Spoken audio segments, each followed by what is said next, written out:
Assalamualaikum and good day. Today, as a psychologist, we will talk about stress and human physiology.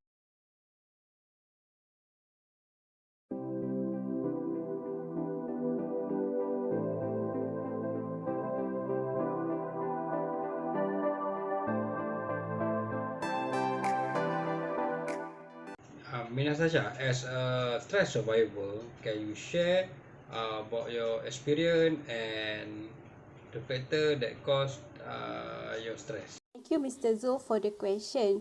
There is a few causes that make me stress, which is the first one is financial. I have been facing a financial problem these past few months, but I have asked a help from my friends about it.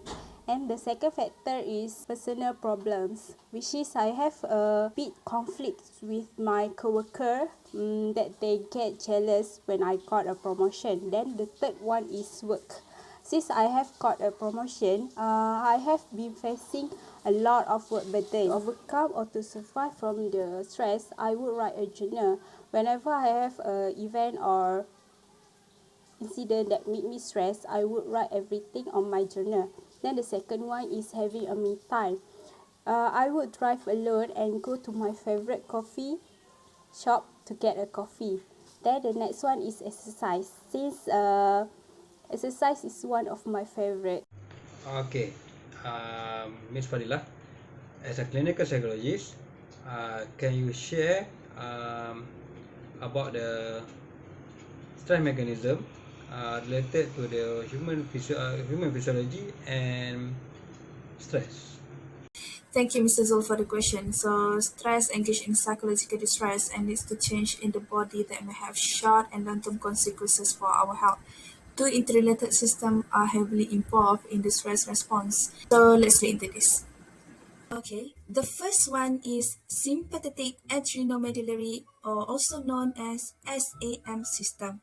So, when events are perceived as harmful or threatening, they are identified as such by the cerebral cortex in our brain, which in turn sets off a chain of reaction mediated by this appraisal. This information from the cortex is transmitted to the hypothalamus, which initiates one of the earliest response to stress, namely sympathetic nervous system arousal. This sympathetic arousal stimulates the medulla of the adrenal glands, which in turn secrete the catecholamines epinephrine and norepinephrine.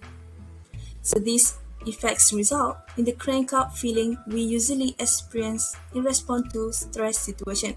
Okay, for example, like increased blood pressure, increased heart rate, increased sweating, and constrictions of peripheral blood vessel, among other changes. Then, the catecholamines modulate the immune system as well, and parasympathetic functioning may also become dysregulated in response to stress events. For example, stress can affect heart rate variability. Parasympathetic modulation is an important restorative aspect of sleep, and so change in heart rate variability may both represent a pathway to disturb sleep and help to explain the relation of stress to illness and increased risk for mortality.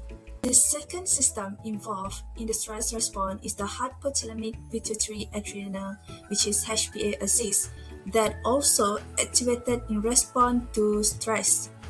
The hypothalamus releases corticotrophin releasing hormone CRH, which stimulates the pituitary gland to secrete adrenocorticotropic hormones ACTH, which in turn stimulates the adrenal cortex to release glucocorticoids. Of this, cortisol is especially significant. It acts to conserve store of carbohydrates and helps reduce inflammation in the cases of an injury. It also helps the body return to its steady state following stress situation. So, repeated activations of the HPA axis in response to chronic or recurrent stress can ultimately compromise its functioning. Daily cortisol patterns may also be altered.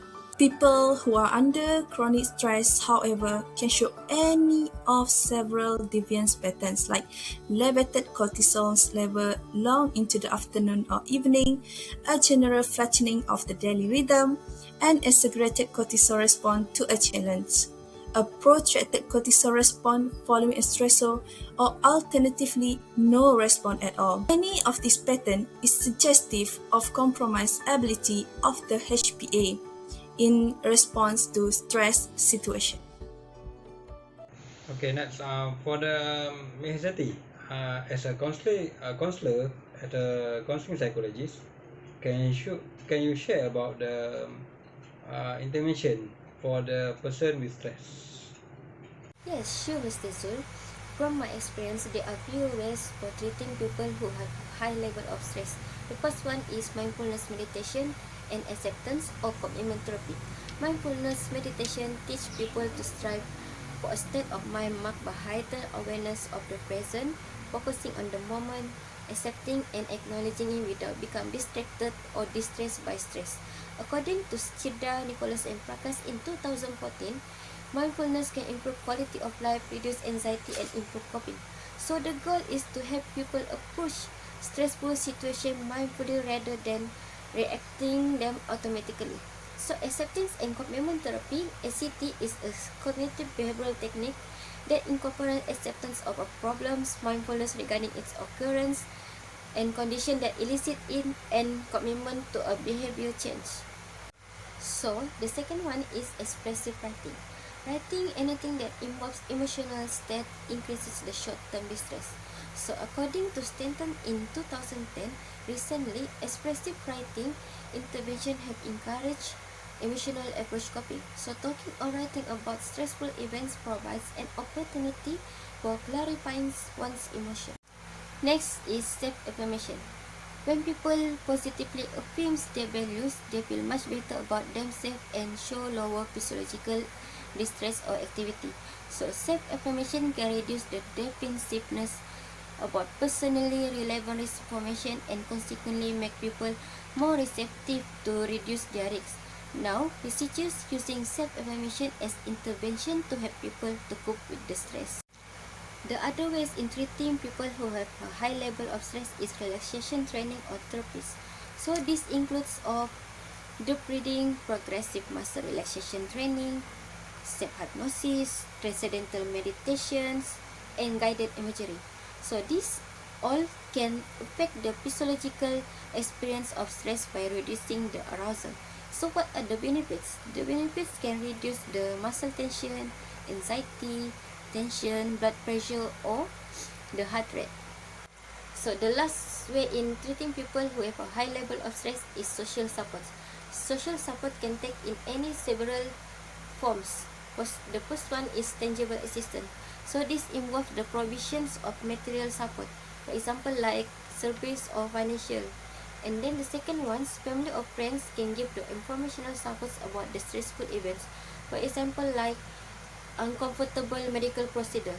So a person can give informational supports about how long it takes, the steps involved, and what is discomfort that they will have. And the third one is emotional support. So emotional support is by reassuring the person that he or she is valuable individual who is cared for. Thank you to all panelists for sharing today. To audience, hopefully this talk gives you information and knowledge. Assalamualaikum and bye-bye.